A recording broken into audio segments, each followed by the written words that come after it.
कहानी है एक छोटे से गांव की, जहां के लोग बहुत मेहनती थे, खेतों में काम करते थे और साथ ही गांव के चौराहे पर अपना अपना ठेला लगाकर घर चलाने के लिए कुछ न कुछ बेचते थे। उसी गांव में बिहार से एक आदमी आता है जो काम की तलाश में था। तभी उसे एक सब्जी वाला दिखता है।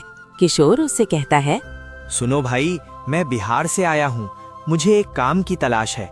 क्या तुम मुझे ऐसा कुछ बता सकते हो जिससे मुझे इस गांव में काम मिल सके? मुझे पैसों की बहुत जरूरत है। ऐसा कुछ तो मुझे पता नहीं, चाहो तो तुम मेरे यहाँ काम कर सकते हो। बस बाजार से सब्जी लेकर आना होगा और सब्जी यहाँ से 10 किलोमीटर दूर मिलती है। तुम्हें इतना चलकर जाना होगा। क्या बात कर रहे हो? तुम भी 10 किलोमीटर दूर तक मैं सब्जी लेने जाऊंगा, वो भी चलकर? ऐसे तो मैं कुछ ही दिनों में भगवान को प्यारा हो जाऊंगा। ठीक है, फिर मेरे पास जो काम था वो तो मैंने बता दिया, अब बाकी तुम जानो। और काम से पहले एक घर तो ढूंढ लो, काम मिल भी जाएगा तो रहोगे कहाँ। हाँ भैया, ये तो तुम सही कह रहे हो। अच्छा, धन्यवाद भैया, मैं आगे जाके देखता हूँ। तभी किशोर वहां से चला जाता है और जाते जाते वो बरगद के पेड़ के नीचे पहुंच जाता है। पेड़ के नीचे गांव के सरपंच और गांव के कुछ लोग बैठे होते हैं। तभी किशोर कहता है, सुनिए आप सब, मैं इस गांव में नया आया हूं और मुझे अभी इस गांव के बारे में कुछ नहीं पता। मैं बिहार से आया हूं, मुझे एक काम की तलाश है और एक घर की भी। क्या आप लोग मेरी मदद कर सकते हैं? बेटा, मैं इस गांव का सरपंच हूँ। मैं तुम्हारा अपने गांव में स्वागत करता हूँ।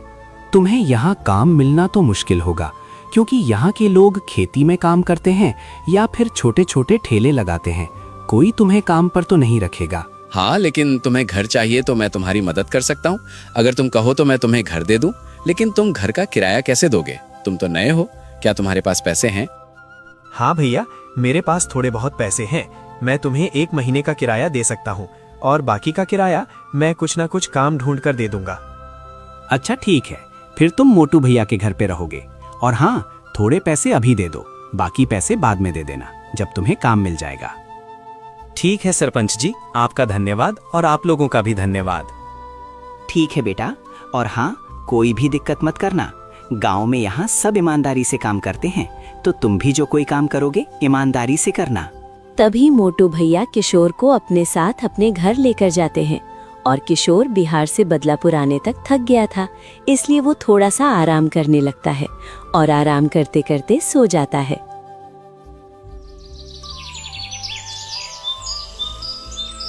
अगले दिन सुबह सुबह किशोर काम की तलाश में निकल जाता है और जगह जगह जाकर काम के बारे में पूछता है, पर कहीं उसे काम नहीं मिलता। वो ऐसे ही उदास होकर एक पेड़ के नीचे बैठ जाता है। तुम कौन हो दोस्त? तुम तो इस गांव में नए लग रहे हो। तुम कहाँ रहते हो और कहाँ से आए हो? भैया, मैं बिहार से आया हूँ। मैं कल ही आया था, तब मुझे सरपंच जी मिले थे। उनके साथ एक आदमी था, बस मैं उसी के घर पर रह रहा हूँ और सुबह से काम की तलाश में हूँ, पर काम नहीं मिल रहा। बस इतनी सी बात? तुम जानते हो हमारे गांव में सब ठेले पर काम करते हैं, पर आज तक किसी ने भी नॉनवेज नहीं बेचा है। गांव में ना तो किसी को बनाना आता है। तुम बिहार से हो, तुम्हें तो बिरयानी बनानी आती होगी। हाँ भैया, मुझे बिरयानी बनानी आती है और मैं बहुत ही अच्छी बिरयानी बना लेता हूँ। लो, फिर तो तुम्हारी दिक्कत खत्म हो गई। तुम बिरयानी बनाकर बेचो, देखना गांव वालों को पसंद आएगी और मुनाफा भी तुम्हारा अच्छा खासा हो जाएगा। ठीक है भैया, पर मुझे एक ठेला भी लेना होगा। मुझे वो कहाँ से मिलेगा? पैसे तो मेरे पास बहुत कम बचे हुए हैं। तुम चिंता मत करो, मैं तुम्हें ठेला दे दूंगा। तुम पैसे मुझे बाद में दे देना। इतना कहकर वो आदमी वहां से चला जाता है। बात तो सही है। गांव में अगर कोई नॉनवेज नहीं बेचता है, फिर तो मेरा धंधा बहुत अच्छा चलेगा। मैं अभी जाकर सबसे पहले चिकन लेकर आता हूँ। तभी किशोर चिकन लेने के लिए मटन की दुकान पर आता है। अरे ये क्या, मुझे तो चिकन लेना था, पर मैं तो मटन की दुकान पर आ गया। अब मुझे कहीं और जाना होगा। नहीं भाई रुको, मेरे यहाँ चिकन भी मिलता है। मेरी दुकान मटन की है, पर मैं चिकन भी देता हूँ। चलो, ये तो अच्छी बात है। अब मुझे कहीं और नहीं जाना पड़ेगा। अब भाई मुझे 2 किलो चिकन दे दो, एकदम ताज़ा देना। नया नया ठेला लगाने वाला हूँ तो सबको ताज़ा चिकन ही खिलाऊंगा। तुम चिंता मत करो, मेरे यहाँ सब ताज़ा ही मिलता है। तभी किशोर चिकन लेकर चला जाता है और घर पर बिरयानी बनाना शुरू कर देता है।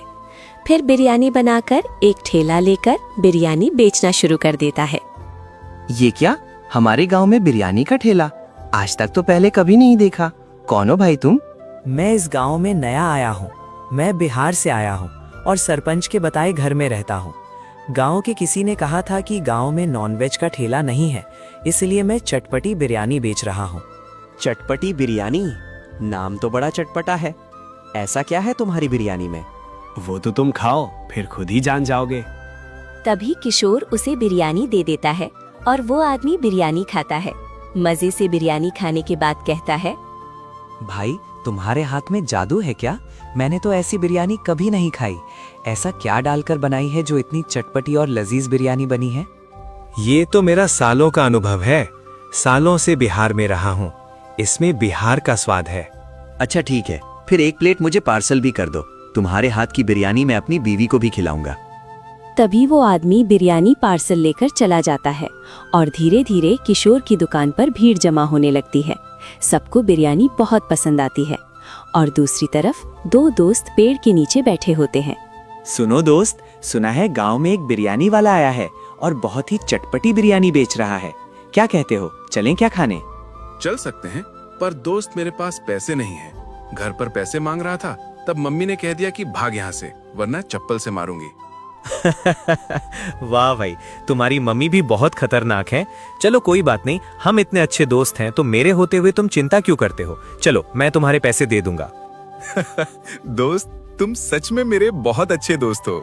हमारी दोस्ती देखना कभी कोई तोड़ नहीं पाएगा और हम हमेशा ऐसे ही साथ साथ रहेंगे। हाँ, हमारी दोस्ती की मिसाल तो गांव में भी लोग देते हैं। हमारे जैसा गांव में कोई दोस्त है ही नहीं। चलो अब चलते हैं। ये दोस्ती हम नहीं तोड़ेंगे, तोड़ेंगे दम मगर तेरा हाथ नहीं छोड़ेंगे। मेरी जीत तेरी जीत, मेरी हार तेरी हार, सुन है मेरे यार। जान पर भी खेलेंगे, तेरे लिए ले लेंगे। क्या बात है भाई, तुम तो गाना बहुत ही अच्छा गा रहे हो। लगता है तुम दोनों बहुत ही अच्छे दोस्त हो। हाँ किशोर भैया, हमारी दोस्ती जन जन वाली है। कोई हमारी दोस्ती नहीं तोड़ सकता। अब आप भी जल्दी जल्दी हमें बिरयानी खाने को दे दो। सुना है तुम्हारी बिरयानी में अलग ही चटपटा स्वाद आता है। हाँ, बिल्कुल सही सुना है तुम दोनों ने। जय वीरू, मेरी बिरयानी बिहारी स्टाइल चटपटी बिरयानी है, मात्र 80 रुपए में। अच्छा ठीक है भैया, अब हम दोनों को एक एक प्लेट बिरयानी लगा दो और मेरे दोस्त में थोड़ा ज्यादा चिकन का पीस डालना। अच्छा, जैसा तुम कहो। तभी किशोर दोनों को बिरयानी दे देता है। दोनों बिरयानी मजे से खाते हैं और किशोर भी फिर शाम तक सारी बिरयानी बेचकर घर चला जाता है और घर जाकर सो जाता है।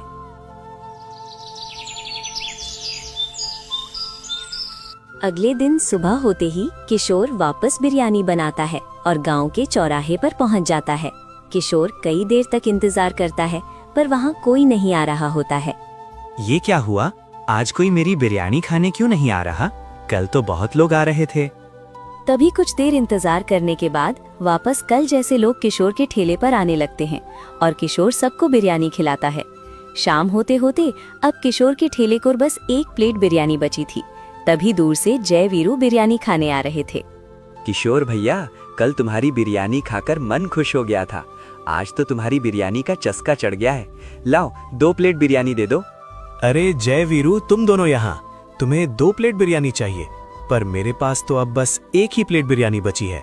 आज मेरी बिरयानी खूब बिकी है, बस एक आखिरी प्लेट बची है। और जो तुम्हें बिरयानी दिख रही है, ये सब बिरयानी पार्सल जाने वाली है। सारी बिरयानी दावत के लिए एक आदमी ने बुक कर दी है।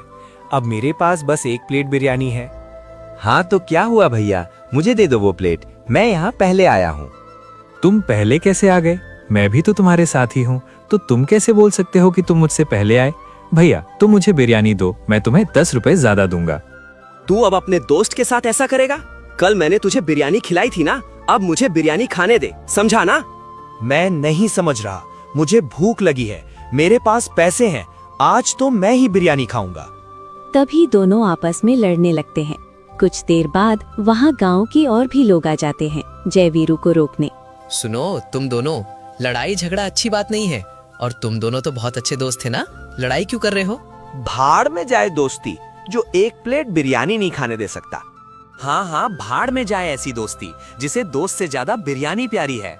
दोनों गुस्सा होकर अपने अपने रास्ते निकल जाते हैं और किशोर भी शाम होते ही अपना ठेला लेकर घर निकल जाता है। अगले दिन दोनों पेड़ के नीचे बैठे होते हैं और गांव के और भी लोग बैठे होते हैं। सुना है जय वीरू में झगड़ा हो गया, पूरा गांव बस इसी बारे में बात कर रहा है। हाँ सुना तो मैंने भी है। देखो कैसे दोनों अलग अलग बैठे हुए हैं। आज तक इन्हें ऐसे अलग बैठे हुए कभी नहीं देखा। तुम लोग कुछ नहीं जानते, ये मनहूस है। इसके साथ रहूंगा तो मेरा दिन खराब हो जाएगा। एक नंबर का लालची लड़का है। दोस्ती से ज्यादा तो इसे बिरयानी पसंद है। देखो तो लालची कौन बोल रहा है, जो बिरयानी खाने के लिए बिरयानी वाले को 10 रुपए की रिश्वत देने के लिए तैयार था। ऐसे लोगों से तो दूर ही रहना चाहिए। हाँ तो रहो दूर। कौन सा मैं तुम्हें कह रहा हूँ कि आओ और मुझसे चिपको। हाँ, यहाँ रहने से अच्छा तो मैं घर जाता हूँ। अभी याद आया, पापा ने मुझे कुछ काम के लिए बुलाया था। हाँ जा, वरना तेरी काली परछाई से ये हरा भरा बरगद का पेड़ भी सूख जाएगा। तभी जय वहाँ से चला जाता है और अपने घर आता है। सुनो जय, कल घर पर नए साल की पार्टी रखी है और मैं चाहता हूँ कि कल गांव वालों को नॉनवेज खिलाऊं। तुम क्या कहते हो, कैसा आइडिया है ये? पापा, आइडिया तो बहुत ही अच्छा है और साथ ही मैं एक बावर्ची को जानता हूँ जो बहुत ही अच्छी चटपटी बिरयानी बनाता है। आप कहें तो मैं उससे बात करूँ? ये तो बहुत ही अच्छा है। अब हमें बावर्ची को ढूंढने में समय बर्बाद नहीं करना पड़ेगा। तुम अभी जाओ और उससे बात करके आओ। तभी जय किशोर से बात करने के लिए निकल जाता है और किशोर के ठेले पर पहुंच जाता है। अरे जय बाबू, आप यहाँ? आपका दोस्त कहीं नहीं दिख रहा। अभी तक तुम दोनों का झगड़ा खत्म नहीं हुआ क्या? किशोर भैया, आप उसकी बात मत करो, मेरा मूड खराब हो जाएगा। मैं यहाँ एक काम से आया था। बताओ जय बाबू, कैसा काम है तुम्हें हमसे? किशोर भैया, कल नया साल है और मेरे पापा ने गांव वालों के लिए दावत रखी है। दावत में बिरयानी बनानी है, तो मैंने पापा से बात कर ली है कि बिरयानी बनाने के लिए बावर्ची मैं लेकर आऊंगा। क्या आप मेरे घर दावत के लिए बिरयानी बनाओगे? जय बाबू, कैसी बात कर रहे हो? ऐसा बड़ा ऑफर मैं कैसे जाने दे सकता हूँ? बताइए, कितने लोगों की बिरयानी बनानी पड़ेगी? ज्यादा नहीं, बस 500-600 लोगों की। अच्छा ठीक है, मैं आ जाऊंगा। पर जय बाबू, पैसों का क्या? वो कब दोगे? भैया, पैसे आपको कल ही सारे मिल जाएंगे। इतना कहकर जय वहाँ से चला जाता है और दूर खड़े वीरू ने सारी बात सुन ली। तभी वो भी किशोर के पास जाता है। किशोर भैया, ये जय यहाँ क्यों आया था? कहीं मेरी कोई चुगली तो नहीं कर रहा था? नहीं वीरू भैया, ये जय तो मुझे दावत के लिए बिरयानी बनाने के लिए बुलाने आया था। कल उसके घर दावत है, इसीलिए वो आया था। अच्छा, तो कल जय के घर पर दावत है। ये तो बहुत अच्छा मौका है उसे सबक सिखाने के लिए। किशोर भैया, मैं भी यही कहने आया था। आप उसके घर बिरयानी बनाने मत जाना। मैं आपको 1000 लोगों का पैसा दूंगा। ये क्या कह रहे हो वीरू? अगर मैं नहीं जाऊंगा उसके घर तो नए साल की पूरी पार्टी खराब हो जाएगी। सोच लो भैया, पैसे ज्यादा हैं और तुम्हें भी तो ठेले का और घर का किराया देना होगा। तो अभी यही अच्छा होगा कि मुझसे पैसे ले लो। मैं अभी के अभी तुम्हें पैसे दे दूंगा। क्या कहते हो? वीरू बात तो सही कह रहा है। मुझे पैसों की जरूरत तो है ही, और जय भैया तो मुझे पैसे पता नहीं कब देंगे। मुझे वीरू की ही बात सुन लेनी चाहिए। अच्छा ठीक है, तुम मुझे पैसे दे दो। मैं कल जय भैया के घर बिरयानी बनाने नहीं जाऊंगा। तभी वीरू उसे पैसे दे देता है और पैसे देने के बाद वो वहाँ से चला जाता है। क्या हुआ बेटा? कुछ देर में दावत शुरू होने वाली है, पर तुम्हारा बावर्ची अभी तक आया नहीं। पता नहीं पापा, मैंने तो कल उससे समय से आने को कहा था। पता नहीं वो अभी तक क्यों नहीं आया। मैं अभी जाकर देख कर आता हूँ। जय किशोर के पास जाने लगता है और देखता है कि किशोर भी सामने से आ रहा होता है। किशोर भैया, क्या हुआ? तुम दावत में बिरयानी बनाने अभी तक पहुँचे क्यों नहीं? जय भैया, मैं बिरयानी बनाने नहीं आऊंगा। मुझे वीरू ने 1000 लोगों के पैसे दिए हैं और कहा है कि तुम्हारे यहाँ बिरयानी बनाने न जाऊं। ये क्या किशोर भैया, कुछ पैसों के लिए आपने ईमान बेच दिया? ऐसा थोड़ी होता है। आपने पहले मुझसे कहा था कि आप मेरे यहाँ आएंगे। जय भैया, मैं जानता हूँ, पर मैं क्या करूँ? मुझे पैसों की जरूरत थी, इसलिए मुझे वीरू की बात माननी पड़ी। ये लोग बात कर रहे होते हैं, तभी वहाँ सरपंच आ जाता है। क्या हुआ? तुम दोनों इतनी गंभीर तरीके से क्यों बात कर रहे हो? सब ठीक तो है ना? नहीं सरपंच जी, कुछ ठीक नहीं है। तभी जय सारी बातें सरपंच को बताता है। किशोर, मैंने तुम्हें गांव में आने से पहले ही कहा था कि यहाँ ईमानदारी से काम करना, लालच में नहीं पड़ना। फिर भी तुम दो दोस्तों के बीच में आकर उन्हें सही करने की जगह अपना ही फायदा देख रहे हो। तुम जाओ, जय के घर दावत बनाओ, और तुम जय वीरू दोनों बरगद के पेड़ के नीचे आओ। ठीक है सरपंच जी, मैं वीरू को लेकर आता हूँ। सरपंच जी की बात सुनकर किशोर दावत बनाने के लिए जय के घर जाता है और दूसरी तरफ जय और वीरू बरगद के पेड़ के नीचे सरपंच के पास आते हैं। जय, वीरू, तुम दोनों कब से साथ हो, याद है? बचपन से एक ही स्कूल, एक ही मैदान, एक ही पेड़ के नीचे बैठकर सपने देखा करते थे, और आज एक छोटी सी बात के लिए तुम दोनों ने दोस्ती में दरार डाल दी। सरपंच जी, गलती मेरी भी थी, मुझे गुस्सा नहीं करना चाहिए था। नहीं सरपंच जी, लालच मुझसे भी हुआ। एक प्लेट बिरयानी के लिए मैंने रिश्वत देने तक की सोच ली। यही तो बात है बेटा, दोस्ती पैसे, खाने या छोटी छोटी चीजों से बड़ी होती है। जो दोस्त तुम्हारे दुख में साथ खड़ा रहे वही सच्चा दोस्त होता है।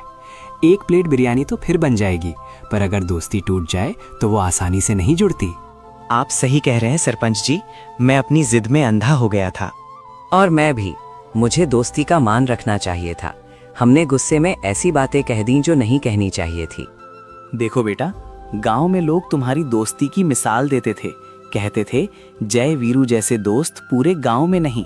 क्या तुम चाहते हो कि लोग अब कहें कि उनकी दोस्ती एक प्लेट बिरयानी से हार गई? नहीं सरपंच जी, कभी नहीं। तो फिर एक दूसरे से माफी मांगो और वादा करो कि आगे से छोटी छोटी बातों को दिल पर नहीं लोगे। वीरू, मुझे माफ कर दे दोस्त, मैं गुस्से में बहक गया था। नहीं जय, माफी तो मुझे मांगनी चाहिए। मैंने भी लालच किया। हमारी दोस्ती सबसे ऊपर है।